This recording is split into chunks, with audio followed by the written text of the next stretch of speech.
All right. What's going on, everybody? This is your boy Demond Cowens. I'm sitting here with one of the greatest Cape May legends, Cal Anderson Sr. All right, those that don't know, he has a dynamic son that's out here doing this thing. Was one of the best players to ever step on the court here in New Jersey. So I just want everybody in the show just to welcome Cal Anderson Sr. All right, Cal Anderson, how are you? How are you? I call him Uncle Cal. I'm doing well, D. I'm doing well. I'm glad, man. So it was a special moment.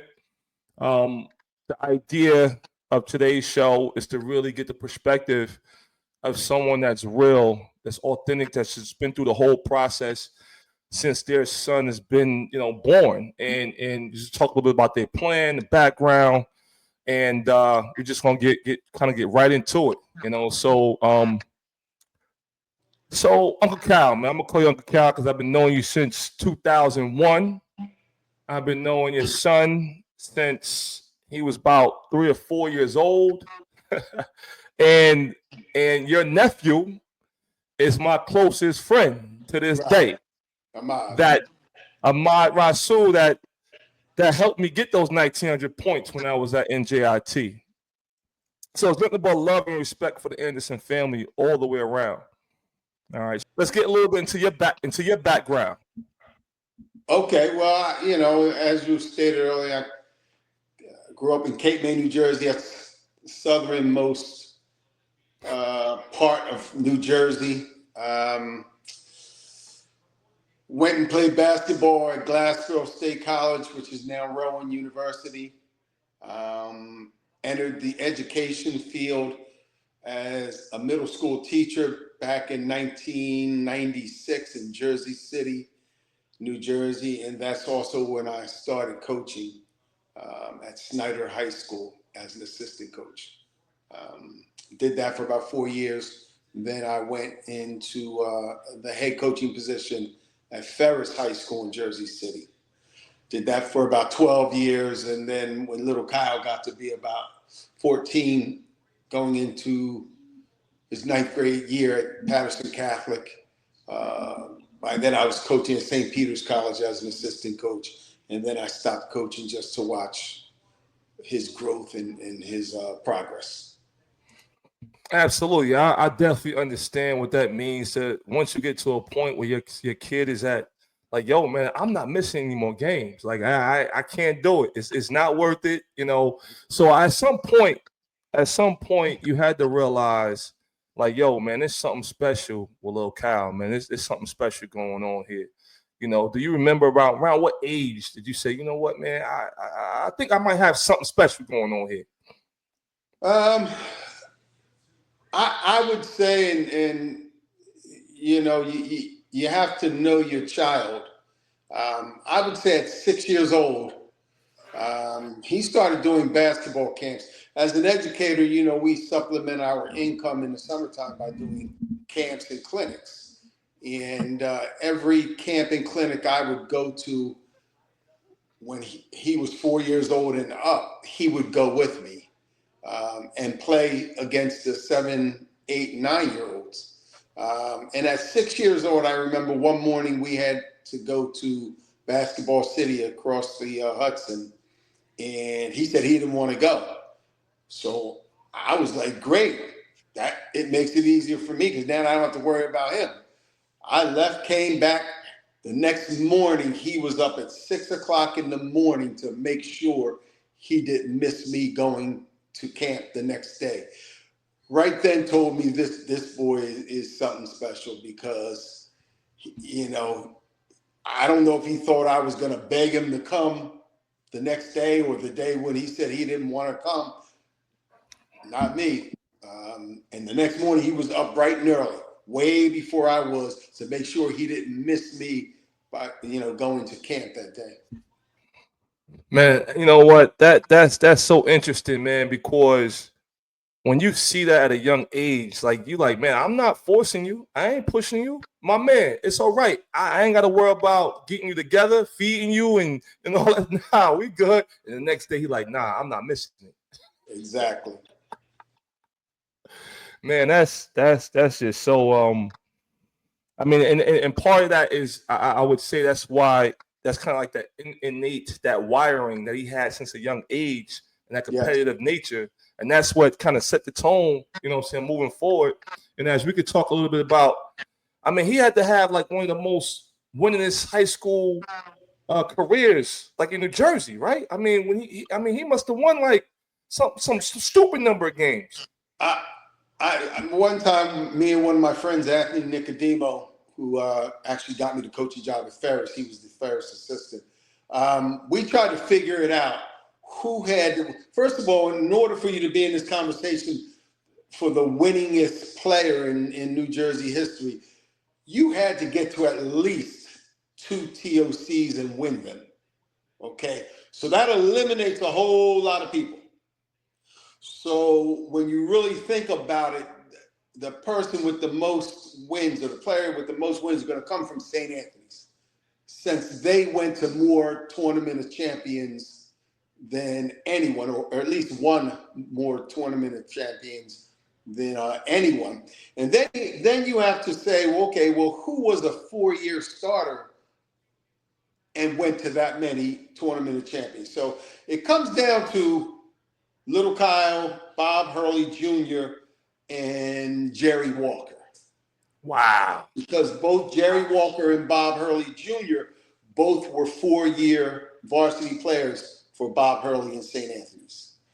Now, I'm not positive on how much or how many games they each played, Jerry and Bob Jr., but I believe, I know Little Kyle's total record is 111-6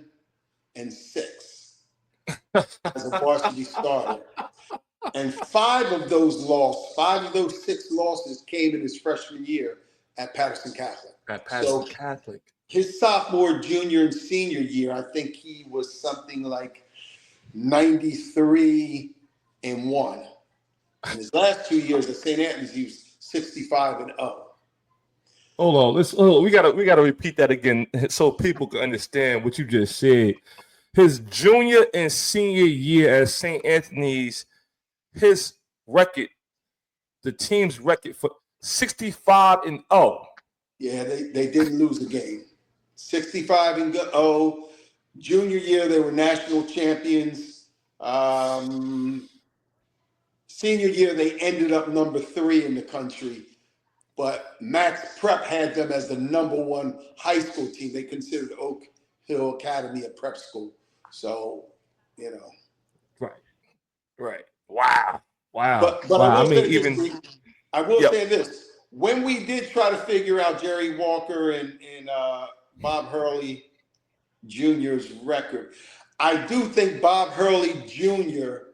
edged Little Kyle out by like thousandths of a point or something like that. Like their winning percentage was like 98.7 and the other one was 98. So Bob Hurley Jr., I think, edged him out.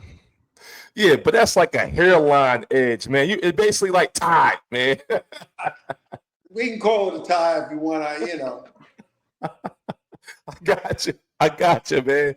So part of the show is like basically to help parents out. So I mean, many parents, they kind of think that they may have Division I kids, and they got the dreams of them possibly making it to the NBA, right? So what are your thoughts and what can you tell parents in terms of when they have that type of mentality?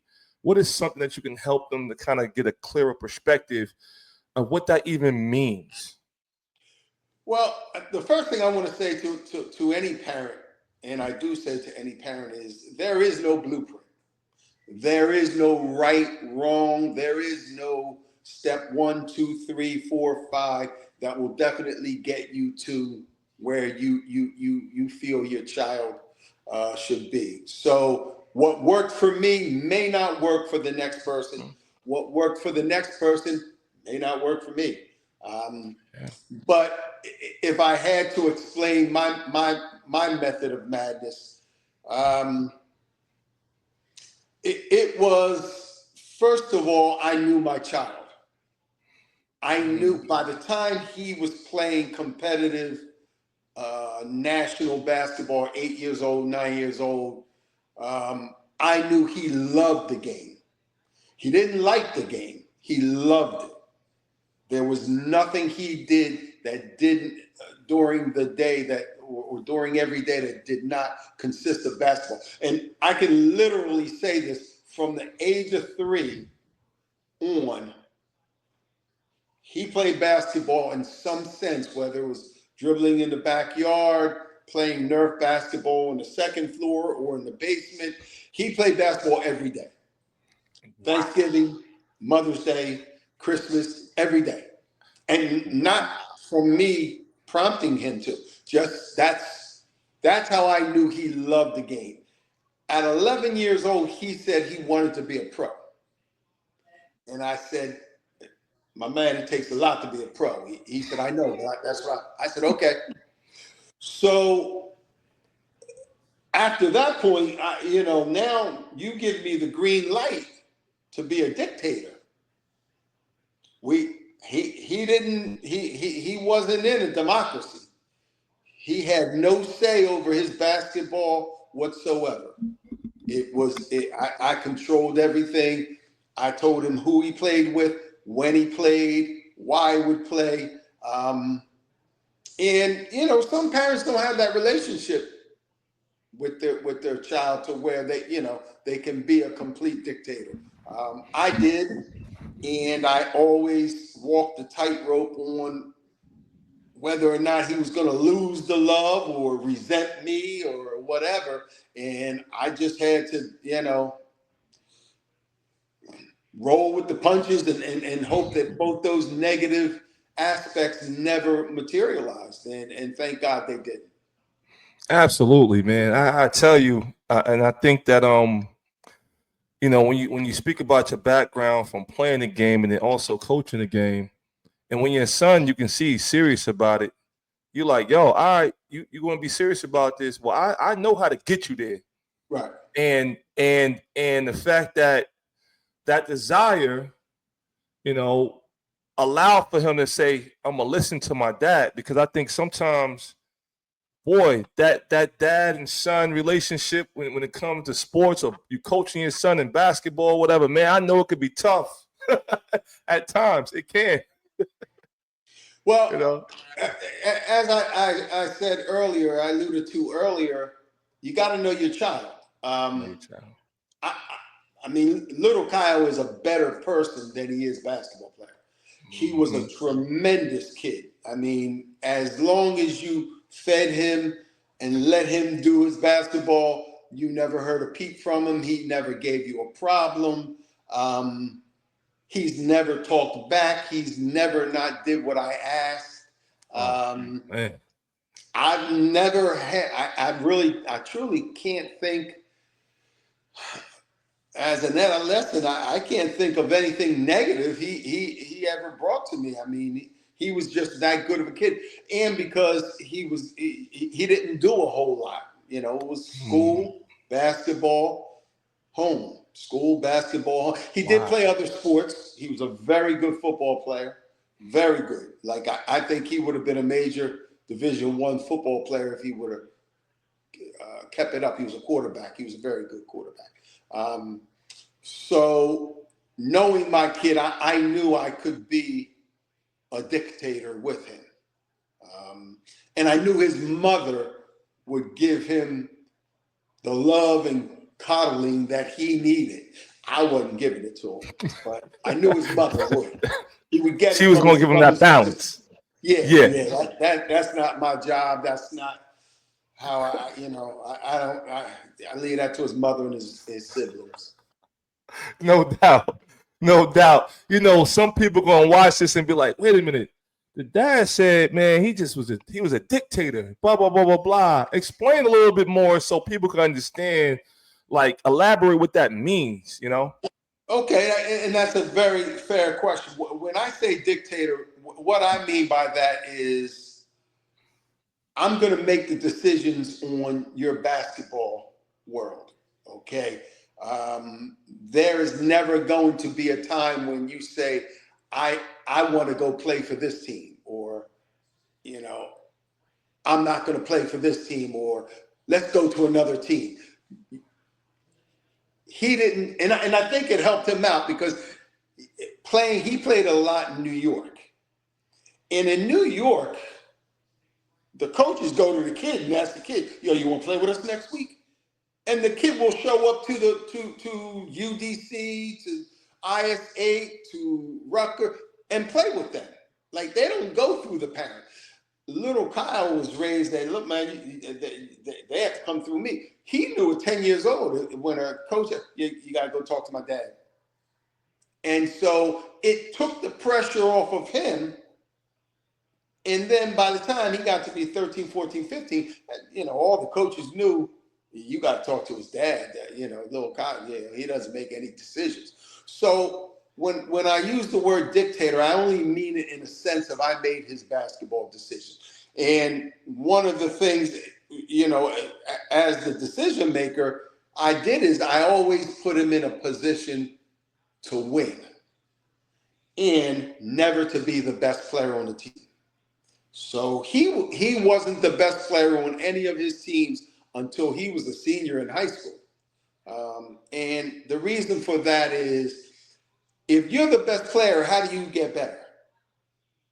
In practice. If you're the best player on the team, you're never going to get better in practice. And everyone gets that. That's where you get better is practice. So, he played with kids like Fuquan Edwin, Miles Mack, Jayon James, guys, Tamir Jackson, Pop from St. Bennett's, who were just flat out better. And, he had no choice but to, try to get better. So it's interesting you say that, because I hear parents sometimes say things like, I want my kid to be the focus on the team, so I'm going to take him over here, I'm going to take him over there, and just skip the whole idea of no, put him somewhere where he's going to develop and have some tough challenges to grow. Because if you hopping, you chasing something that you don't realize it doesn't even exist. You're chasing a ghost.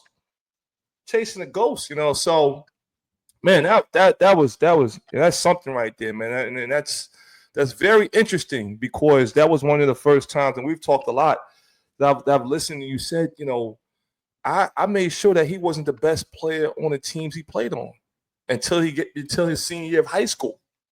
And the only reason why it's senior year is because there's no one else to play. I mean, now you have no choice. You got to play with, you're the oldest. You're the oldest. You're the vet. You couldn't run from being the best player now, because everybody's below you in chronologically. The other thing in reference to that is, I always made sure he played on a team that had shooters and scorers. And the reason why is because he was developed from day one to be a point guard. I assumed he'd be about 6'4" when he was small, younger, because his two brothers are 6'3", 6'4", something like that. So I thought he'd be about 6'4". So a 6'4" point guard, that's doable. That's doable. Yeah, I didn't imagine he would grow to be 6'9". I really didn't. So part of my plan was, if he's going to, now that's the reason I played him up so much, 2-3 years, is so he'd be the shortest player on the team and could be the point guard. If he played his age level at 9, 10, 11, 12, 13 years old, that'd have made him a big man. And the one thing as a parent, I've done it maybe twice in my career as a parent with little Kyle, is I do not dispute what a coach does. Whatever the coach does, that's on him. I'll make my decision at the end of the season whether we come back or not. But I went to one coach one time and asked him to do one certain thing. He didn't do it, and I let it go. So I always made sure little Kyle played with shooters, because he's a distributor. Now, absolutely. I don't care how good a point guard you are. If you ain't got anybody on your team that can score, you ain't going to be a good point guard. They ain't going to be a good point guard. Simple as that. That's true. That's very true. It's interesting, because with that perspective, like you said, going back, you knew your child, you knew your son. So you were setting them up for success through the development, through the development. So you're like, wait a minute, I take them over here. Nah, they ain't got nobody over there that can catch and shoot. They ain't got nobody that can catch and finish. Like, he's a distributor. So why would I put him in a position where there's nobody around him that can basically continue to excel, with his development. So that makes a lot of sense. Now I know he played with the players. Yes. And that was throughout his whole high school career. He was with the players. He played with the players from 7 years old to 18 years old. So I didn't realize he played from 7 to 18. Wow. Here's the story with that. At 7 years old, I had become friends with Jerome Smart, the ex-coach of TNEC and RIP, rest in peace, my brother. Yes, I had become good friends with him at Eastern Invitational. At the time, he was the coach at Patterson Catholic. I was the coach at Ferris. So we became friends out. And he said, yo, you should coach with us, the players. And so I started coaching with the players.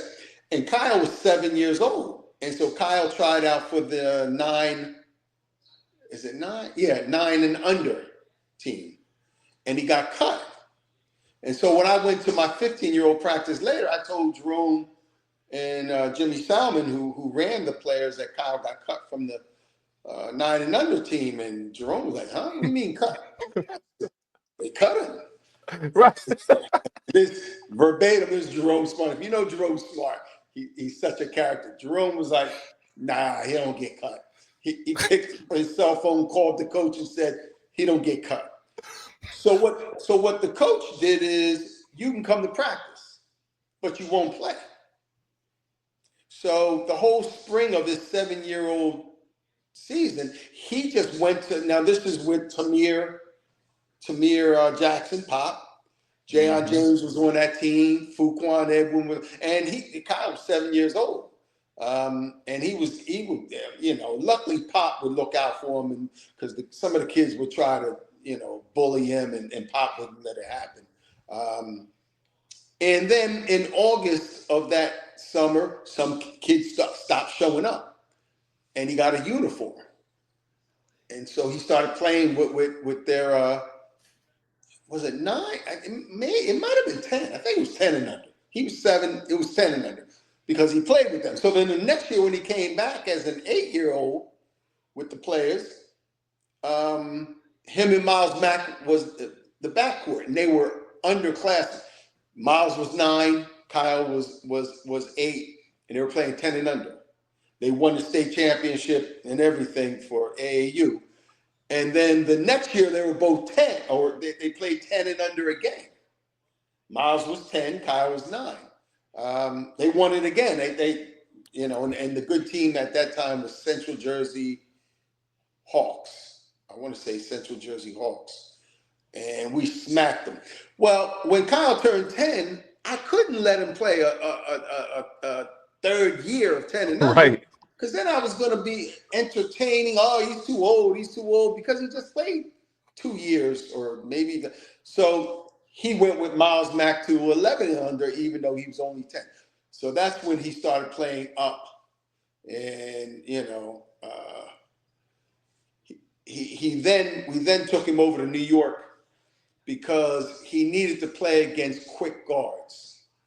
And so there is no better place than New York City for quick guards. And he started playing with New Heights and then the Long Island Lightning.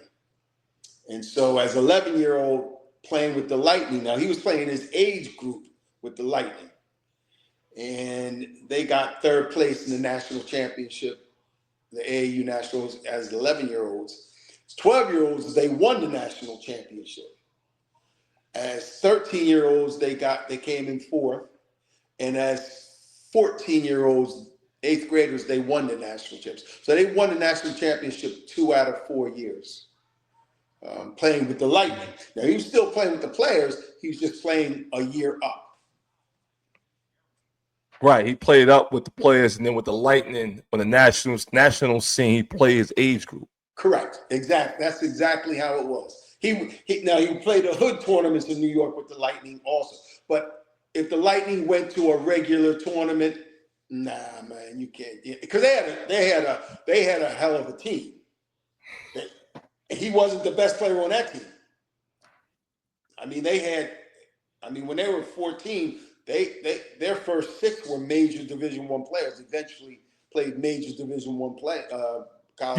You said at 14 years old, that team, you had how many major Division I players at that age? And when you know what I'm saying, basically you can see it like, yo, they 14, they're gonna progress into Division I players. How many? I'm at least 5. Good Kyle, man. Miles Davis, who went to Xavier, Kerwin Akuru, who went to Rutgers,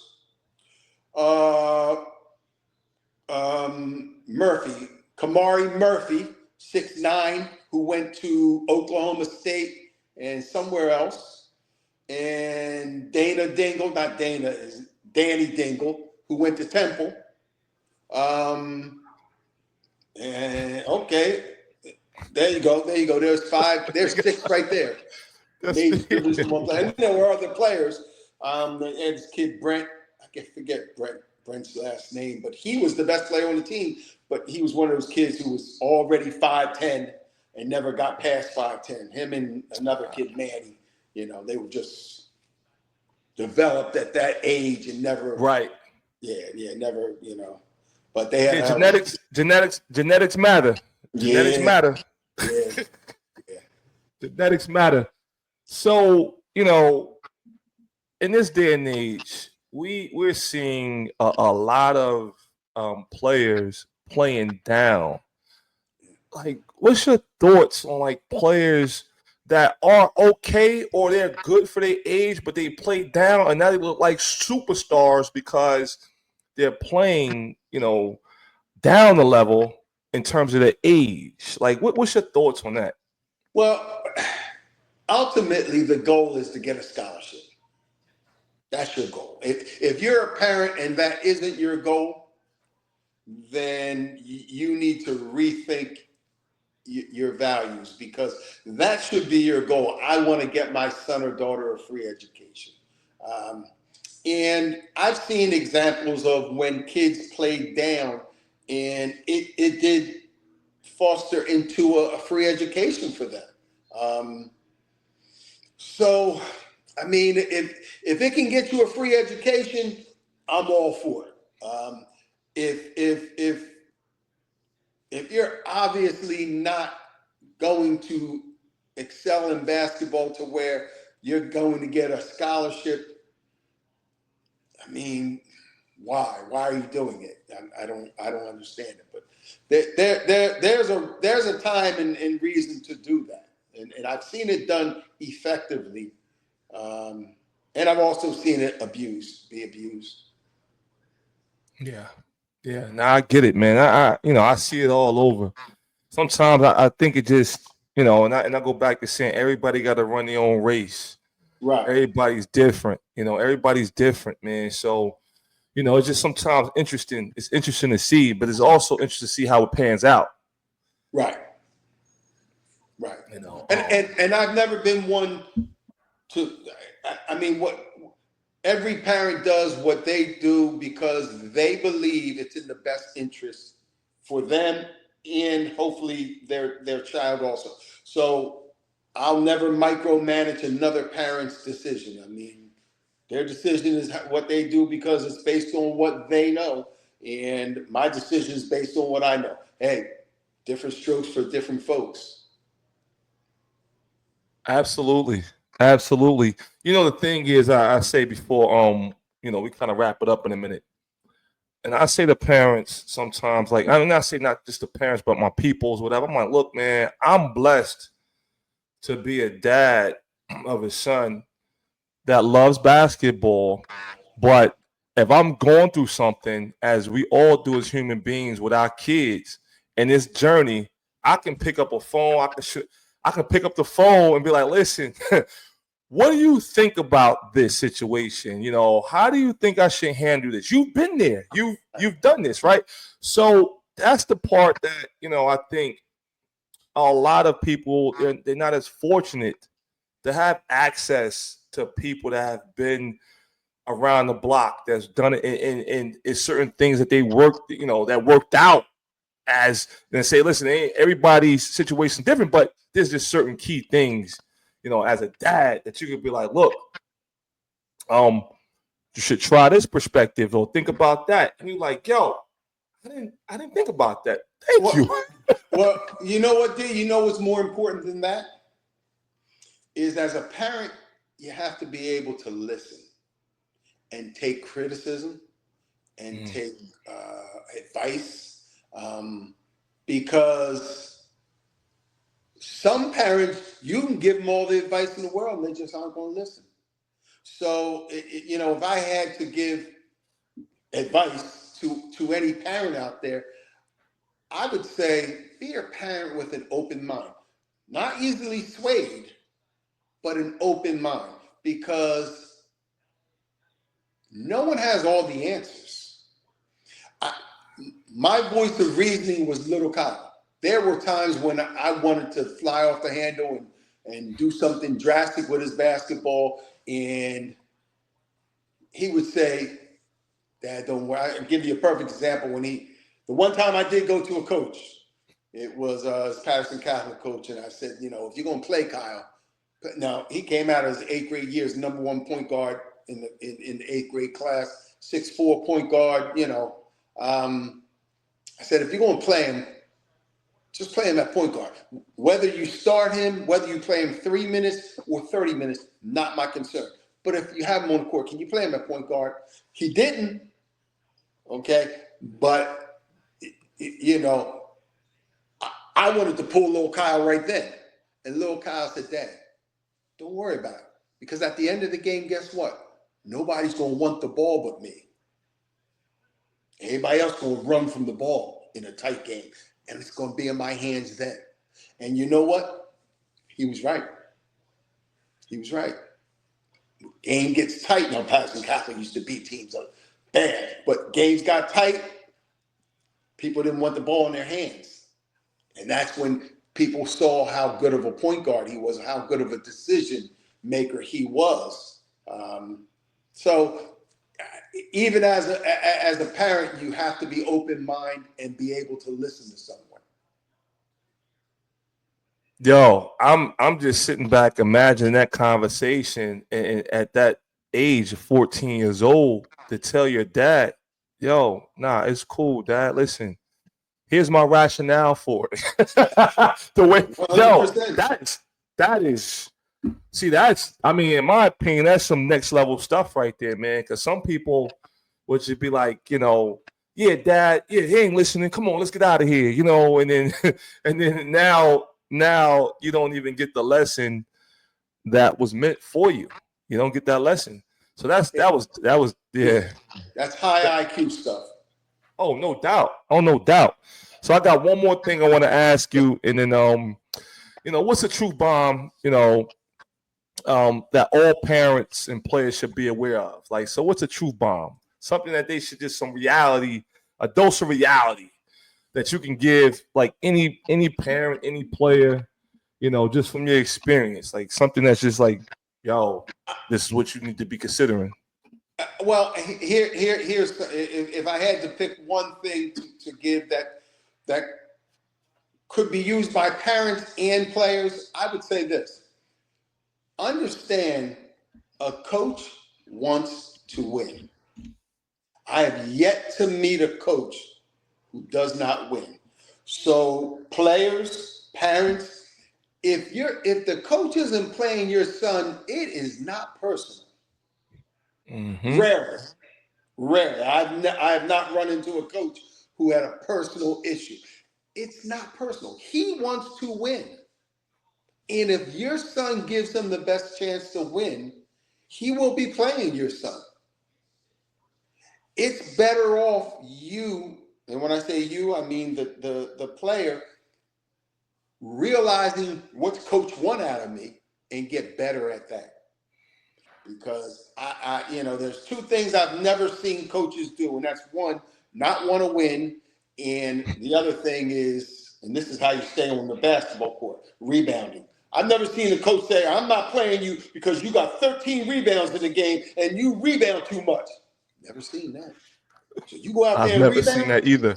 you going to play. That's one way to get on the floor, rebound. Hey, that's real advice right there, man. That's real. That's a real message. That's so true. That's so true, man. I can remember when I was coaching, coaching, I used to be like, yo, I can't take this dude out here. He boxing out, rebounding. Like, he getting those balls. He getting those 50-50 balls. Yeah. Man, I can't take him out. Like, I'm looking at my assistant coaches like, nah, he ain't coming out. Yeah. Until he tell me he tired, we going to rock with him. That's facts. That's facts. And just that's my advice to my son this year, coming up in his 12th NBA season. My man, you want to be on the court? Rebound. Rebound. Yo, that's crazy. Average 7 rebounds in the NBA, and you're going to be on the court. Yo, that's crazy, man. Never mind the points. Just thinking about that. Yeah, never mind the points and assists. Average 7 rebounds. And I guarantee 7 rebounds in 24, 25 minutes, coach is going to keep you on the floor. Facts. Because most of the time, a defensive stop is off the rebound. Right.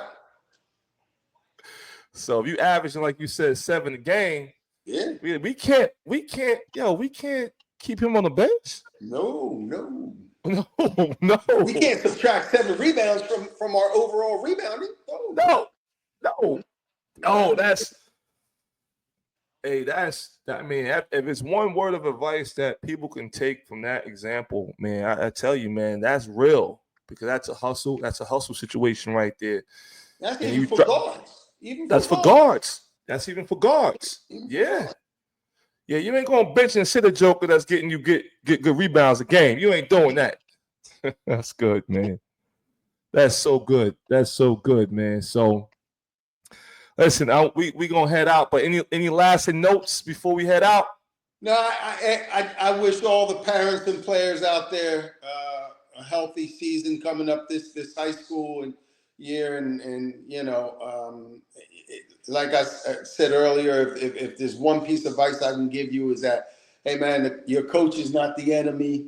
He wants the best for your child, but you got to keep an open mind, and you got to see things the way he sees things. And at the end of a season, if you don't think that coach is right for your son, hey, do what you have to do. Know what you got to do. Leave it. Coaches want to win.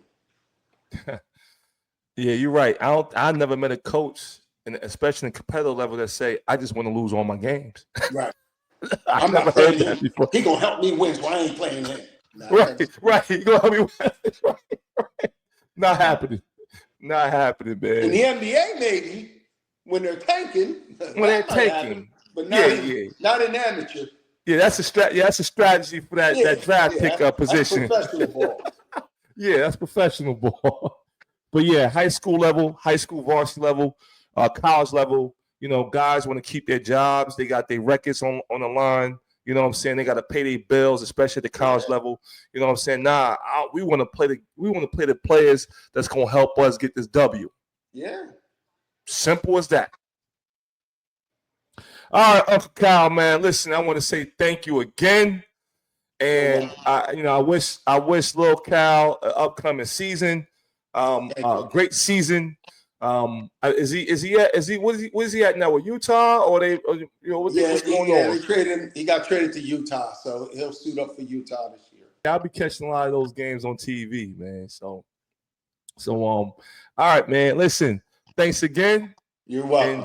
Enjoy your evening, and hopefully in the future, man, during the season we can get back on and talk about a couple other things. Sounds good, my brother. All right, my brother. Have a good night. All right, you too. All right, peace.